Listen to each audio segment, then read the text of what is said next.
Umukobwa adafise igisusu. Ego ameze nk'iki? Ameze nk'itelefone itagira blendage.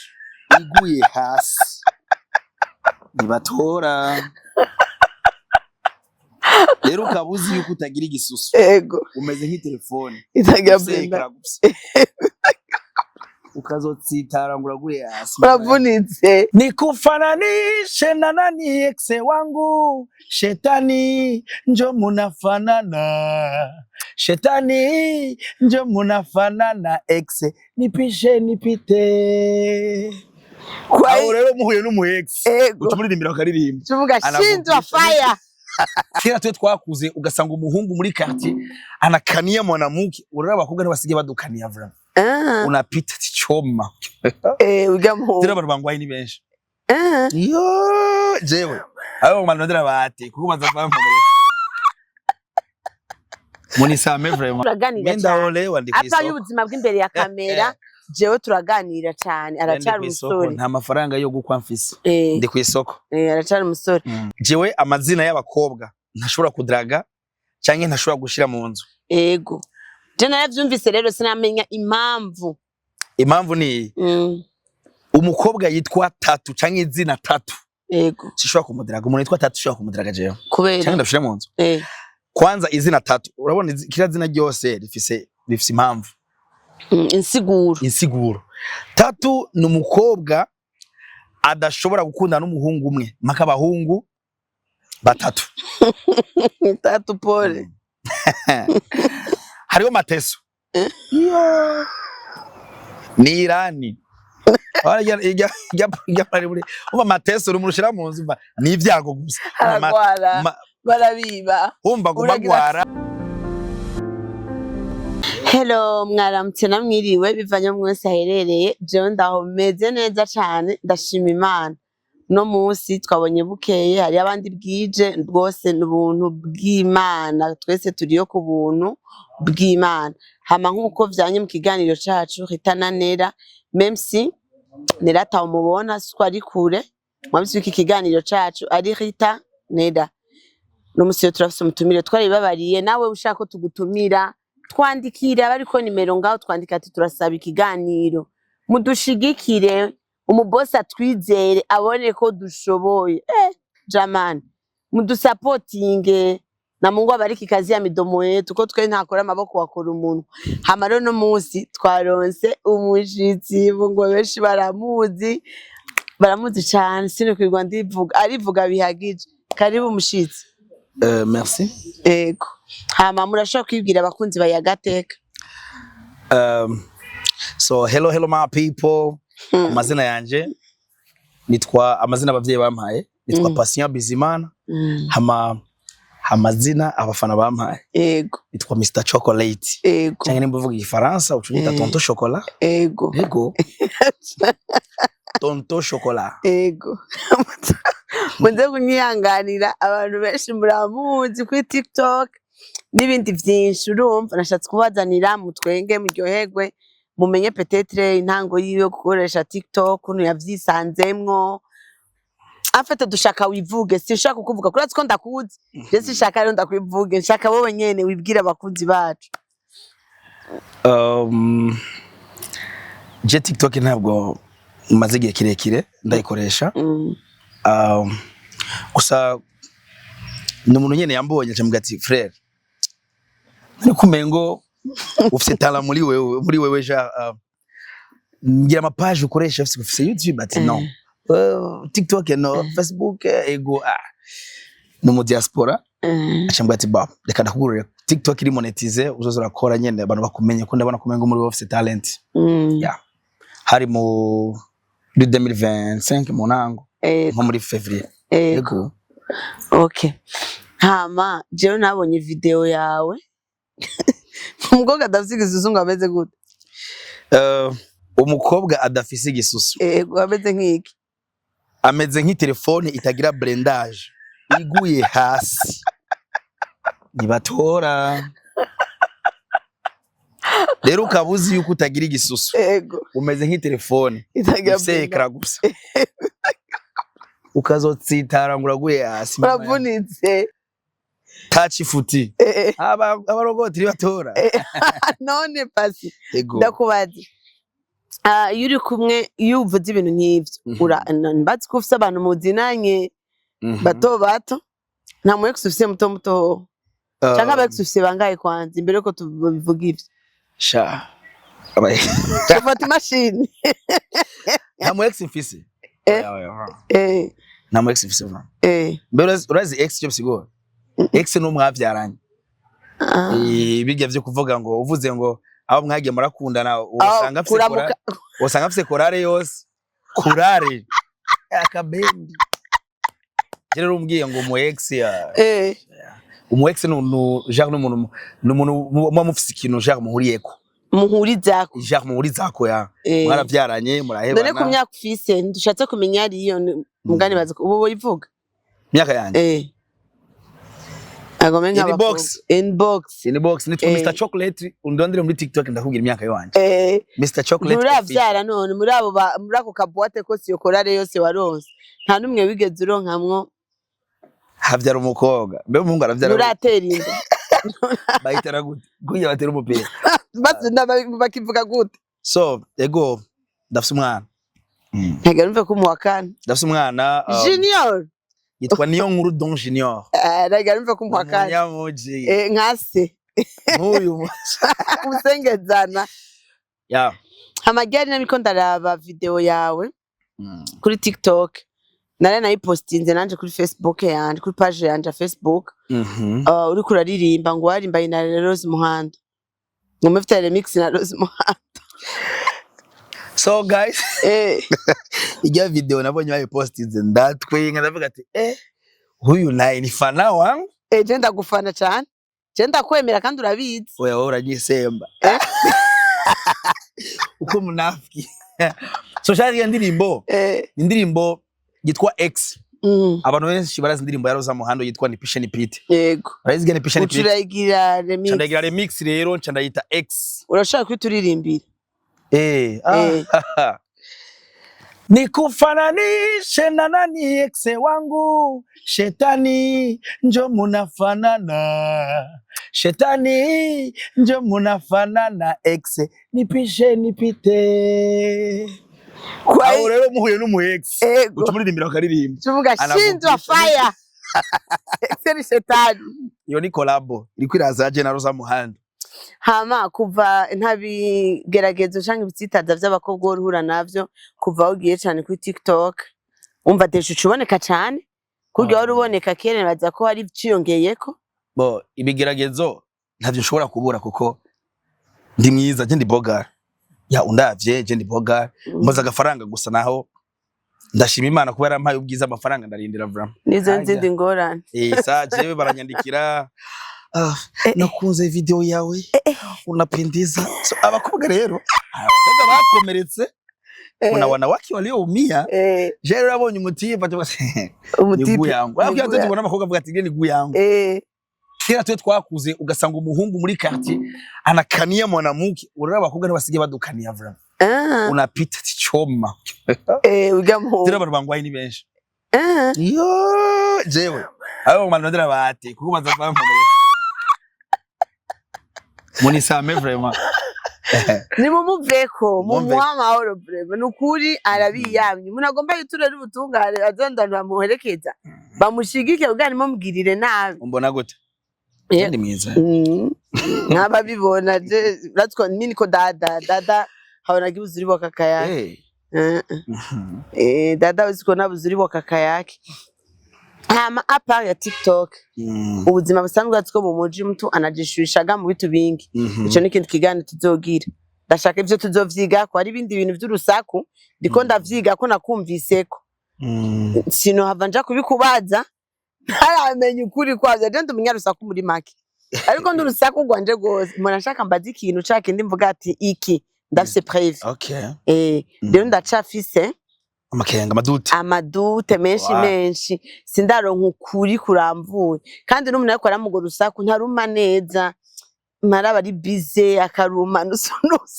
bene rusaku nozava mbaza ko Jean mfise umugore mfite oya vy'umugore ndazi ko atavyufise vy'umugore navyo ufise unabijua ndatwe tamugore no sikaka yangu niwava je turaganira cyane apa y'ubuzima bw'imbere ya kamera jewe turaganira cyane aracari umusore nta mafaranga yo gukwa mfise ndi ku isoko aracari umusore hama rero ngenda kubaza ikindi kibazo nabonye video nigeze si video nigeze kuza kuri live yawe uri kuravuga ngo amazina y'abagore ngo udashobora gushira mu rugo rero sinamenye impamvu nashisanze iyo live nashikiyemwo hagati umva kandi mbona nyene mwashushe abantu ni benshi ndabona umengo deba igeze kure ninaza kubaza ndabarudisha nyuma ndahora avuga ati ntampata nafasi amazina ngo y'abagore udashobora gushira mu rugo vyari bivuye kuki jewe amazina y'abakobwa ntashobora kudraga canke ntashobora gushira mu nzu ego je naravyumvise rero sinamenya impamvu ni umukobwa yitwa Tatu canke izina Tatu ego sishobora kumudiraga umuntu yitwa Tatu shobora kumudiraga jewe kubera canke ndashira mu nzu kwanza izina Tatu urabona kira zina ryose rifise impamvu insiguro Tatu ni umukobwa adashobora gukundana n'umuhungu umwe maka abahungu batatu Tatu pole hariho Mateso ni Irani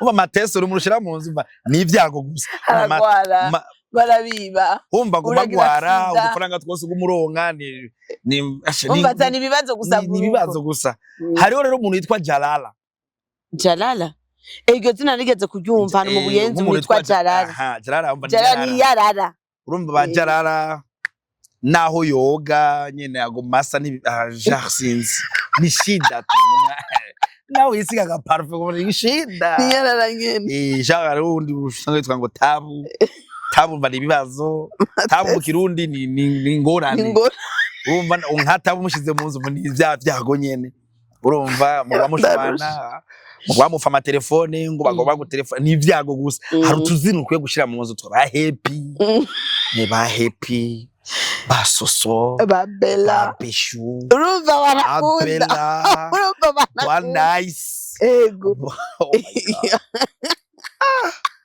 ego vraiment ni amazina meza ukwiye gushira mu nzu none usanze nawe yitwa Sanzugwi Mobera oya yitwa Nahimana irakoze sama ego ineza kaze dusabe Jesse nigenda kumenyera urabitswe ibintu vya misi yose vy'amabiko birantwenza bo uretse ko je nawe turabana mu sito umwana mu Kamenge mtoto wa msite Kamenge c'ibitoki turababanye niyo mpamvu ndabarira ni kaka yangu ni musaza wanje ni musaza nje ndi mukuru ariko mpamvu nkibaza ni musaza wanje ngo ni mukubwa yangu oya nimiburi bura nkurikira ibari nkaka 5 6 usu apara vya bindi mu gisagara bavuga ngo mushangazi uyu ni mukecuru harakuze muza mwihane ngo ni mushangazi bakangwe na karabera uyu ni mukecuru uze wihene ndarenge kuba mushangazi bateri gombi zime nta muri rifisi bateri febre mushangazi mba abagihagaze neza mukecuru nawe carte meri biri futi carte memoire sasa ndugu carte simu ntibigisoma kandi waje naje kugwa ikiganiro aje kunuka yo urikura profita umva rungwa ugati uyu hariho umunsi wiwe oya ni wavuze kukuze yego je ndakuze jewe ndakuze nukuri kandi fya y'imyaka yanje paske nubuntu je mfite imyaka 40 pasi 40 ntizoduga ntizomanuka narahejeje gukura twicare nindi 10 nzoguma kuri 40 namaze kugira ko stop umva 40 yanje ndi fier nayo parce que hari abatayishikana bangaye bapfuye twavukiye rimwe ninda zirakoroka umva je n'ubuntu uko naragejeje muri iyo myaka n'ubuntu rero nako ndavuga ati twere turabanyesite tutaka tongeza sasa maisha tuganire bwa buzima bwo mwisite iwacu tubiza bwo mwisite ngenda kubaza ibibazo warazuranyishura bivana n'ukuntu tuba tuzi ubuzima bw'iwacu wewe ushoko mwarapanze iwanyu wowe uzi ikibazo cyo gupanga muri bato kandi ubuzima situation muhira itameze neza hari cyo bubiziko ingorane z'umuntu ahura nazo yapanze yego kandi ugacupangira umuntu akenye arondera amafaranga yo kurya kuri yanzu ya ego twarapanze nubwo utoba mwarapanze urafise aho umaze kubibona kuko deja twarasirikira mu mago mu bipangu usanga kenshi atama portail iwacu ishida ya mbere cyangwa ingorane ya mbere iyo upangiye umuntu aziga amafaranga yo kurya muri ryanzu ni bya bintu usanga ugasanga nyine urupango yaragira ubunarongo urupango ugasanga ni babandi usanga amafaranga yo gusuma ajya ayiteze ku bapangaye sasa rero ugasanga hageze ko ashira stock mu nzu we yaho yamupa pesa ugasanga nawe nta kazi afise yaragira ubuntu guri parcelle yaragira ubuntu bwo kuyubaka canke se yarayimusigiye usanga nta kazi afise urumva office yake ibiro vyiwe ya chambre tubamo sasa rero aho muzogira nakiru cyose gupangira umuntu afisa akazi umubozi upangiye umuntu ratio ayiteze muri ryanzu bamwe ntusiba nucerego ngo yangu yego naho twaramaze muri twari tuzabumva ati ngo supereke mengi twara menshi umva niki ibintu byose ukora kwake ni shida ugiye muri toilette ini minizo umva ati ngo unaugua unaza toilette nibibazo gusa ni shida hama nigiki wasigura nk'inzara wowe uzi inzara umunavuze inzara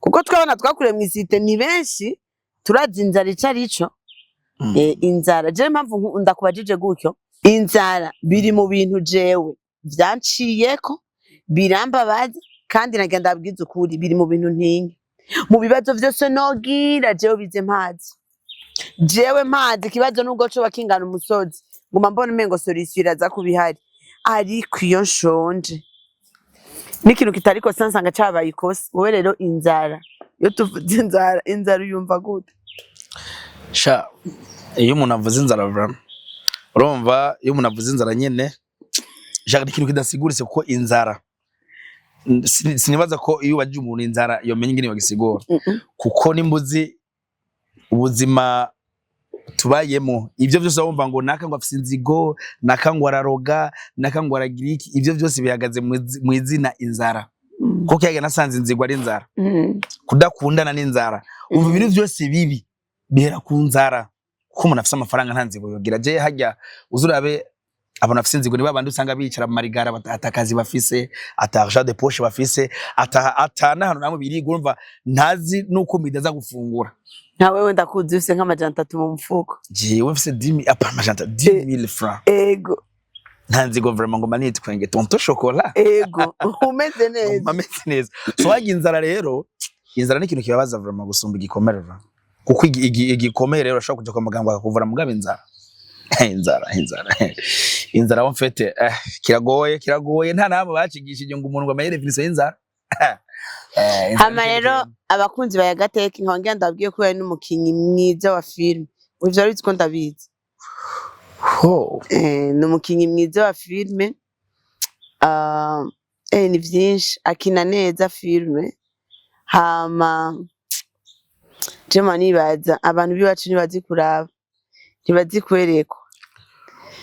kwerekwa kandi atsko jema ndakubwiye ko kure cyane rero ndagushaka kukubona merci beaucoup kure cyane kubera d'abord aka kazi twe dukora bisaba kwikuramwe ubwenge abantu benshi johora bambaza hewe ivyo bintu ukora nta soni ugira hewe ivyo bintu ukora nta kugira je nta soni bine deja mba ndi ku kazi rero uyu mubona ararinda nta soni agira ntacatokora bijanye n'akazi shatse kuvuga ubuzima busanzwe bijanye n'akazi rero nagenda kubwire courage merci beaucoup courage ubandanye kandi nabona konti ya TikTok iri kwiraza neza bandanya kandi unansengere Imana ibifaranga vyinshi sinokora film utarimwo merci beaucoup mondier kandi ndabwira ikintu kimwe rero abafana biwanje reka nisembega sinzi ko ndagira abafana ndashobora niko navuga abafana biwanje ugasanga nta urabafise abafana barahari so jewe kugira ntangure kugira kugaragaza talent yiwanje y'ubukomedi reka ndabivuga uno munsi abantu bavyumva jewe umuntu yatumye ntangura gukina comedy nayo mubona hano Wewe wamwita umunyamuji Toto Town binti wa mjini uyu rero twarahuye the first umunsi wa mbere twarahuye ahantu yaje gutembera nyene yari invite ahantu nyene mu cyemo vyumba simpaka ndavuga turahura the first umunsi wa mbere namwakira turavugana turatirima tuvuga ati mbenda kubaza ikintu kimwe wowe urakina comedy matatu ya ko je nsazo ndamuzi ndanga ko imubwira ko ntavuga ngo namushoboke abastare nabo wategeza kunyisemba acha ngati ndagusaba ikintu kimwe ngo ndagusavye ngo uzukine comedy vraiment ngo ndabona ko ngo ufite talent comedy ya mbere niyo twakenanye ugende muri Facebook yiwe cyangwa muri TikTok yiwe uraza kuyibona ndamwita Tantine nyine uzagena muri account yiwe yarita umunyamuji aza kuyibona rero ndamukunda ndamufana arabizi cyane gusa turakundana kandi turubahana oya jewe nkikubona ijya mbere nkikubona guke nabonye nka Desia nini ndakubwiza ukuri nagize gutya kandi uretse ko wajyana ari umushitsi wategeza kunyakira ndagusanze ahantu mumvugishe neza ntidushatse kuvuga aho twari turi mumvugishe neza umva mu mpeke yandi umushitsi ariko je uri kuravuga ndakuravye gutya nabone mengo ni Mr Bean my god kuko waravuga ukagira ibintu uyu muntu arafise impano atazi uyu muntu arafise impano canke barayizi hoho urumva mengo arimwo simaku muri je na wewe watskura cemaguru kagiye musinda kubariye urafise impano utayikoresha nuvyibuka niko ndakubwira ko kudakora kora abantu ntango abantu nawe uzokumenya nawe uzogira gute ariko fira mezi ukugenda urakora uzogera kure cane kandi n'ubukora merci ntahurashika nama ntahurashika tena pambana utafika ngo uzozibika zaramagi urumva arafise nakandi kazina mugwetse kiganiro cacu arafise akandi kazina arabibaza ko manda kibagira sisho kibagira ko umunsi ambarira iryo zina naratwenze shaka gupfa numushonga ndatabara ico kintu kubitwa Papa Kibwa iryo zina mana yanje ntiwibagira urumva hari umunsi umwe arakantu nagize acavuga yo Papa Kibwa canke Papa Bobby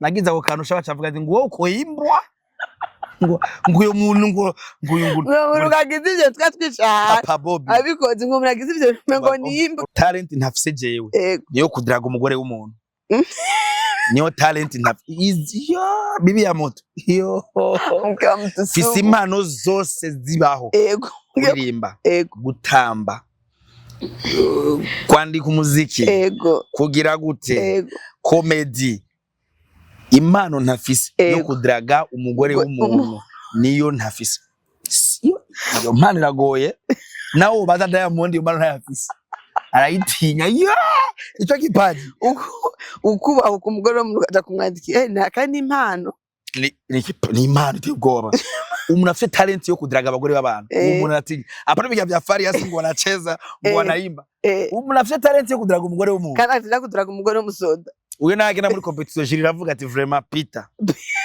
kuko umutima ukomeye ni nko kujya kugwana mu ntambara nabana igihumbura umuntu umwe ni kurinda umugore w'umuntu n'ikindi kintu gitinyise sana ibaze umugore wo mu ruganda umugore w'umusoda aho rero jewe uri umugore ega nawe uri umugenzi wanje uri sister wanje kuri hauna bwana aya ufise umugabo hasi ari kuzandaza kuraba bebi ya moto oya kubera iki oya wedeja dusangiye akazi ibaza tugiye muri tournage ahegereye muhira bisa ko duca muhira dufungure bisa ko peut-être tuzogenda dufungure no musiyo ya nta tournage turimo urumva uwumvise niribambia ngo ni munyamuji wanzigo maze kubona munyamuji afite inzigo maske ewe ubuzima bw'ubu tugira ma we aranzi je ndi wabo katartine nagapande katari umuntu wemviti wanyu katartine 8 babandi bitwa baboringo banuze basi duwe ba Macintosh basi ara abantu baga 38 just ndimu urabizi oye ndabizi igipande muguge imboga nyinshi tubivugiye kuri kamera abafana jewe nyemvise muri wanyu nagapande ka 38 tazo tinya kumpamagara na morso zinga nawe ugire ariyo ari kumavuga ariyo inyama z'ibitunguru n'izisosi n'ibitunguru vy'inyama ni ibintu biri different ari inyama z'ibitunguru akaba n'ibitunguru vy'inyama umva ibitunguru vy'inyama n'ibitunguru vyisha sasa jewe nawe uzamwatese inyama y'ibitunguru vyinshi simamagara je nta nyama nyinshi ngenda ndakunda ibitunguru vy'inyama abakunzi ba Gateka murakoze cyane ndafite ikiganiro tuzokorana nabwiye ko ari urusaku ndiko ndamwigako shaka iyo nkuru nze ndayizane ndayifitiye ubuhamya hama rero mwakoze cyane Imana ibahezagire ciao ciao.